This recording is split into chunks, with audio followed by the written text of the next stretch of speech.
Hi everyone, welcome back to Alex Aberia's YouTube channel. My name is Emily, and in today's video I will be sharing how I use this beautiful press plate called Charming Flora together with its coordinating stencil set. You can see it here on screen.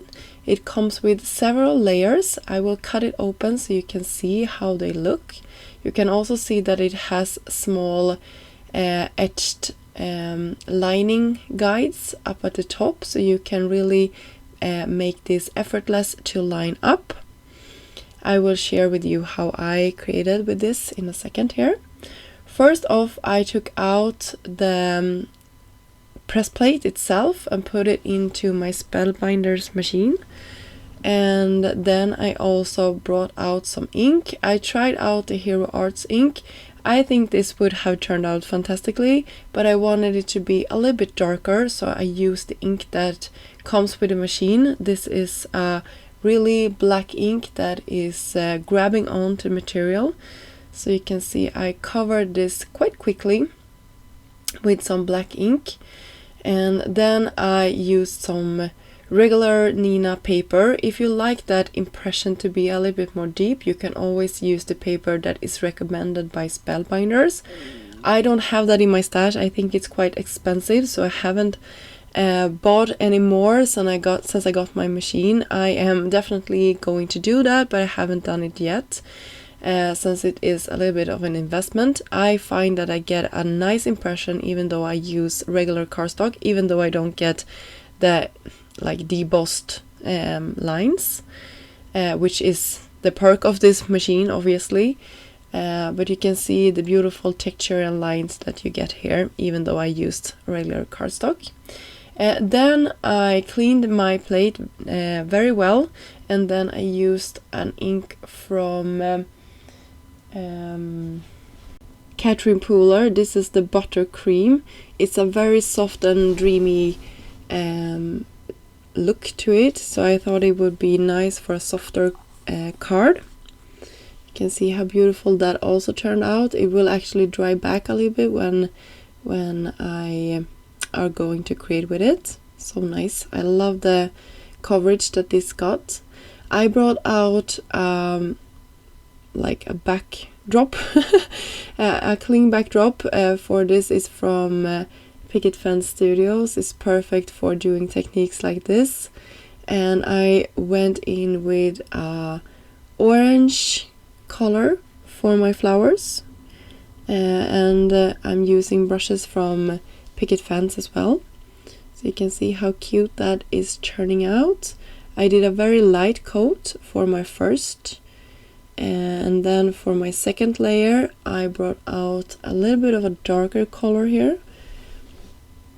So this is sorbet I'm using now. Really nice. And I'm just covering all the flowers with the ink. You can see this takes no time at all, and you get that perfect impression. So cute. Cleaning off my stencil and then revealing the beautiful result. Now we're gonna go in with the leaves, and I wanted green for my leaves today, so I'm just lining this up to the best of my ability. And then I brought out this, this is not maybe your traditional green color. It's a little bit more of a teal hint to it, but it's definitely, it's not gonna be blue. Hopefully the camera is picking up that it actually is green. And I will go in with a darker color from that same color family. I believe this is Juniper or something like that. It's from Concord and Night.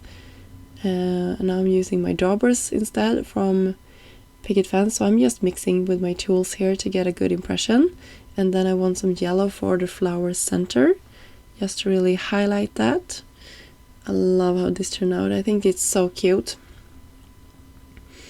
Then we're gonna reveal the finished result, and I just love it. I think that looks stunning.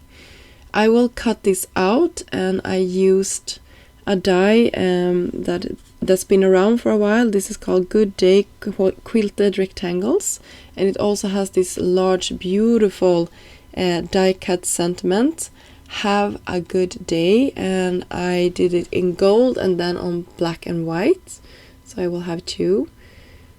And then I will use a black card base for my black paper or black print, and for my very light I will have a cream colored card base just to tie everything together. You will also see that I'm using some sprigs here. I will have all of the products that I used in this video listed down below for you if you're interested in checking these out. And I will actually go ahead and take this away again. So this is just my first impression of that. I will carefully peel that off and make some gold splatters here in a second. I take some more of those vellum strips that I cut, or sprigs I should say, and then I press that down.